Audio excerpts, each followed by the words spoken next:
competition. Let's get back onto the Middle East issues now. And the pro-Palestinian protesters have taken to the Parliament House lawns today, calling for a ceasefire. Ceasefire now! Ceasefire now!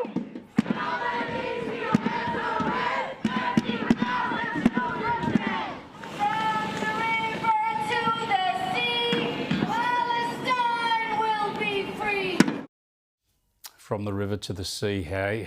Pretty sickening stuff. It was pretty rowdy inside too, with the Greens moving a motion to condemn Israel and demand an immediate ceasefire.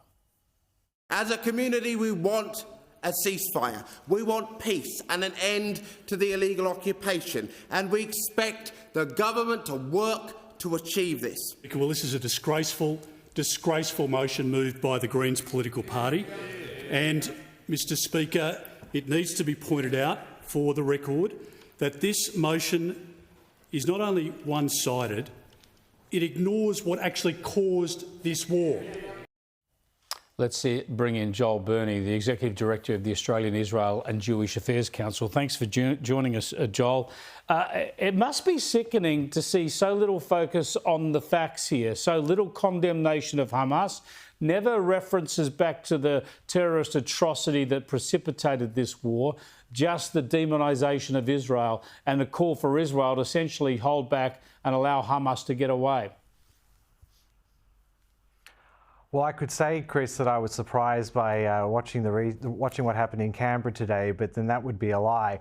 Now, even though I'm not surprised by it, it still troubles not only me, but it troubles our whole community to have a political party such as the Greens that is hovering around 13% of the primary vote federally, has such a position on this. The call for an immediate ceasefire, all that means is reverting back to October the 6th, where Hamas remains in power of Gaza.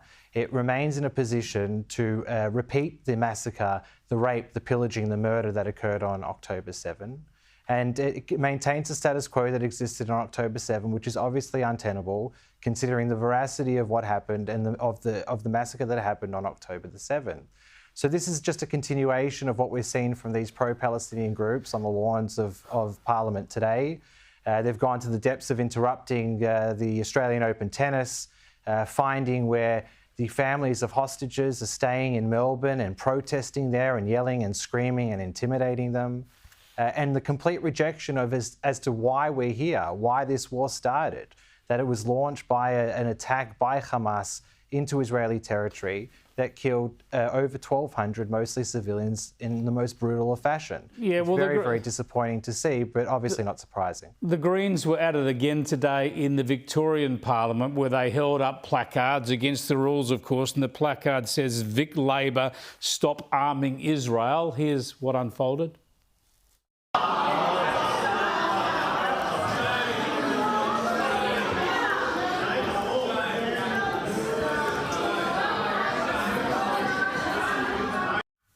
Now, Joel, there is a debate to be had about how Israel is waging the war, but remembering, of course, Israel is losing soldiers as they go house to house trying to root out Hamas at the moment. But undoubtedly, there have been many civilian casualties. But what astounds me is that we don't have from the international community and all political parties demands for the release of all hostages immediately and the surrender of Hamas.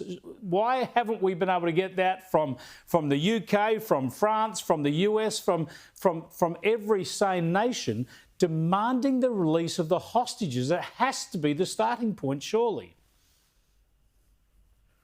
Well, I wholeheartedly agree with you, Chris, and I believe that the Israeli ambassador to Australia, Amir Maimon, had a tweet out last week which essentially characterises what you just summarised, the fact that the events of October 7, and including the over 100 hostages that are still hidden somewhere in the subway system, subterranean subway system in the Hamas tunnels, is no longer the main focus of what should occur. These constant calls for an immediate ceasefire, whilst not calling for the immediate and at the same time the unconditional release of all hostages and bodies of hostages, of the dead hostages that are in Gaza, is not only very disappointing to the community, but it's quite sad. The plight of these people is desperate. We had a deal a couple of weeks ago where there was supposed to be the transfer of urgent medication to these hostages under the auspices, a deal that was done by the Qataris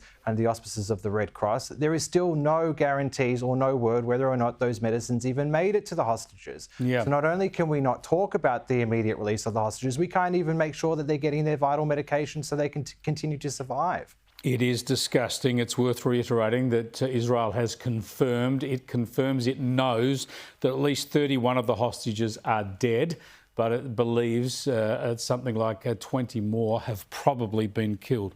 It is just sickening, and why that isn't the focus of the international community just astounds me. I just want to get your thoughts on the Sydney Gay and Lesbian Mardi Gras, an event, as you know, that's founded on inclusion and tolerance, now having a float and a march this year that will focus on Palestinian flags and demonising what it calls Israeli genocide and essentially frightening away Jewish gays who might be wanting to be involved in the Mardi Gras. And that's right. So I'll make two quick points on this. So firstly, it's abundantly clear from the organisers of the Mardi Gras that it's a safe space for everyone except for Jews. So to groups like this, it's abundantly clear that Jews' lives don't matter. And it's very sad to see that a segment of our community is ostracised and feel that they are no longer safe to attend such an event of inclusion.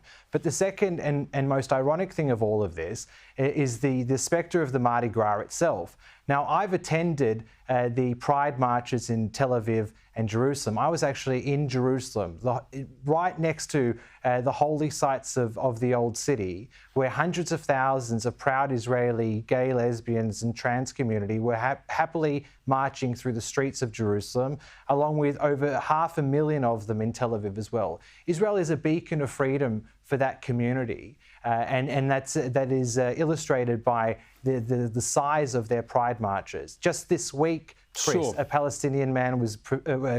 homosexual Palestinian man was granted asylum to live in Tel Aviv. So Israel is a beacon of freedom for this group of people, and so local groups that are targeting Jewish, gay, lesbian, trans community, it's very, very disappointing to see. It is ridiculous when you consider how gay and lesbian people are treated in those Palestinian territories and elsewhere. Thanks so much for joining us, Joel. I appreciate your time.